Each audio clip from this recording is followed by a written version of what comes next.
Assalomu alaykum. Jahonda sodir bo'lgan eng oxirgi muhim voqea hodisalar haqida odatdagidek kundalik xabarnomamizda.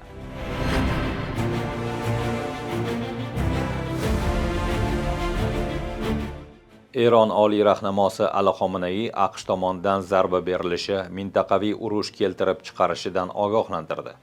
Bu safar agar Qo'shma Shtatlar urushni boshlab bersa, u butun mintaqaga yoyiladi, dedi Xomenei yakshanba kuni Tehronda bo'lib o'tgan yig'ilishda. Xomenei Vashingtonning Arab ko'rfaziga aviatashuvchilar va harbiy kemalar yuborganini yangilik emas dedi. Uning aytishicha, Amerika Qo'shma Shtatlari rasmiylari ilgari ham bir necha bor shunga o'xshash tahdidlar qilgan. Ko'pincha barcha variantlar stol ustida, jumladan harbiy kuch ishlatish imkoniyati borligini ta'kidlab kelgan. Endi bu odam ham doimiy ravishda biz harbiy kemalarni olib keldik va shunga o'xshash gaplarni aytyapti, dedi Xomenei Donald Trampni nazarda tutib. Eron xalqi bunday gaplardan qo'rqmasligi kerak. Eron xalqi bu tahdidlarga ta'sirlanmaydi.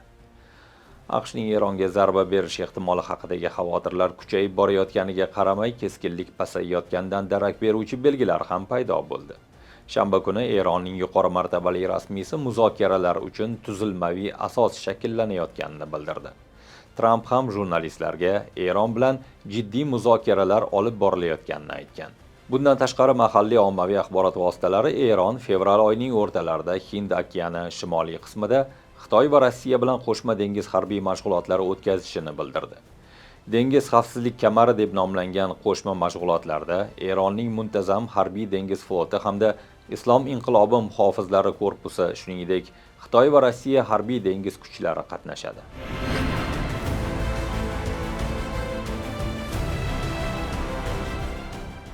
G'azoda davom etayotgan sulhga qaramay, Isroil shanba kuni sektorga shiddatli havo zarbalarini berdi. Uylar, chodirlar va politsiya bo'limiga qilingan hujumlar oqibatida 32 kishi halok bo'ldi. Isroil harbiy samolyotlari G'azo shahrining g'arbida joylashgan Shayx Radvan politsiya bo'limini bombardimon qildi. Bu hujumda 5 nafar xodimni ham o'z ichiga olgan holda 13 kishi halok bo'lgan. Boshqa havo zarbalari G'azo shahridagi kamida 2 uyga va Xon Yunusdagi chodirga berilgan. Sulh deyishadi. O'sha bolalar nima qildi? Biz nima qildik, deydi 3 yoshli jiyanining jasadini ko'tarib olgan Samer al-Atbash. Isroil harbiylarining aytishicha, bu zarbalar avvalgi kuni sulh buzilganiga javoban berilgan. Unga ko'ra, Rafahda tunnel ichidan chiqib kelgan 8 nafar qurolli shaxs aniqlangan. IDFga ko'ra, Hamas va uning ittifoqchilariga aloqador qo'mondonlar, qurol-yarog' omborlari hamda ishlab chiqarish obyektlari nishonga olingan emish. G'azoning qariyb yarmida nazoratni saqlab turgan Hamas esa Isroil sulhni buzganini aytdi. Biroq shanbadagi hujumlarda o'z a'zolari yoki obyektlari zarba olgan yoki olmaganini ma'lum qilmadi.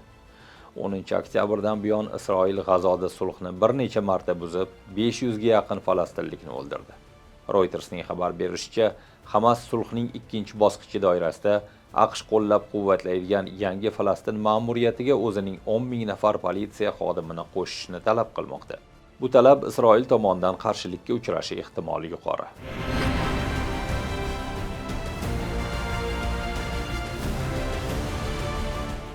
Balujiston bo'ylab davom etgan 40 soatlik janglarda Pokiston xavfsizlik kuchlari 145 nafar jangari yo'q qilinganini ma'lum qildi.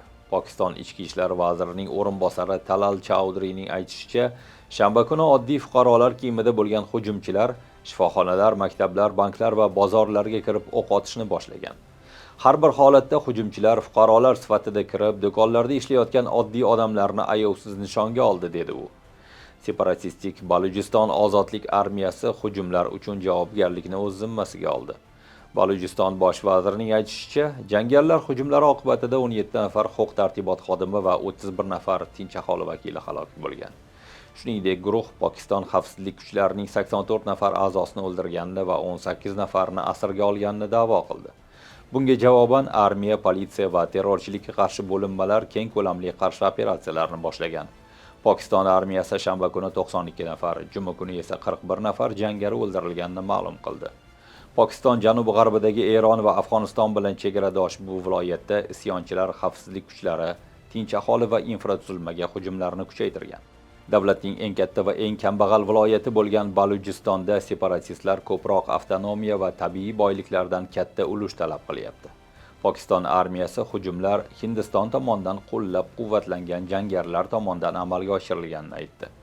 Hindiston esa bu bayonotni rad etdi.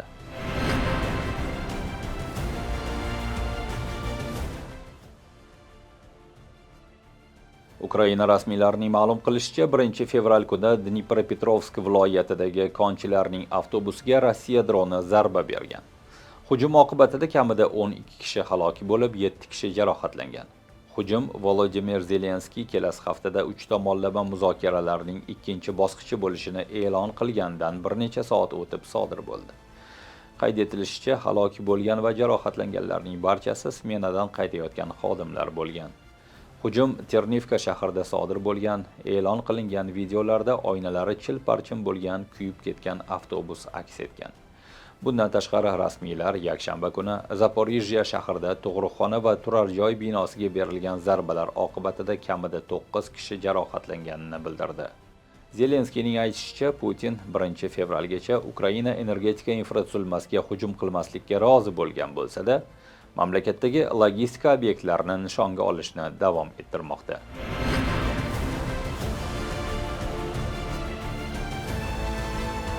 Yakshanba kuni Turkiyaning janubidagi Antalya viloyatida shaharlararo avtobus yo'ldan chiqib ketib, 9 kishi halok bo'ldi, yana o'nlab odamlar jarohat oldi.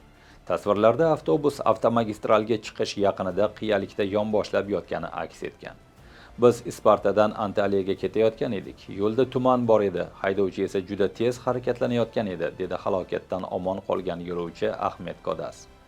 Shundan so'ng avtobus burilishga kelganda burila olmay qolgan. Avvaliga yon tomonga og'ib sirg'aldi, keyin to'siqqa tiqilib qoldi. Shundan so'ng yo'lovchilar bilan birga qiyalikdan pastga ag'darilib ketdik, deydi u. Antalya viloyati hokimi halok bo'lganlar sonini tasdiqladi va avtobusda 34 nafar yo'lovchi bo'lganini bildirdi. Rasmiylarning aytishicha, jarohat olganlarning 7 nafari og'ir ahvolda. Halok bo'lganlar orasida haydovchi ham bor. Euronews'ning yozishicha, xuddi shu kuni Burdur viloyatida sodir bo'lgan boshqa bir yo'l transport hodisasida 7 kishi halok bo'lgan. Ichki ishlar vaziri Ali Yerlikaya Turkiyada 2024-yilda yo'l transport hodisalari oqibatida 6300 dan ko'proq odam vafot etganini eslatdi va yo'l harakati qoidalarini qat'iylashtirishga chaqirdi. Bugunchalik sizga yetkazmoqchi bo'lgan xabarlarimiz shu. Ko'rishguncha.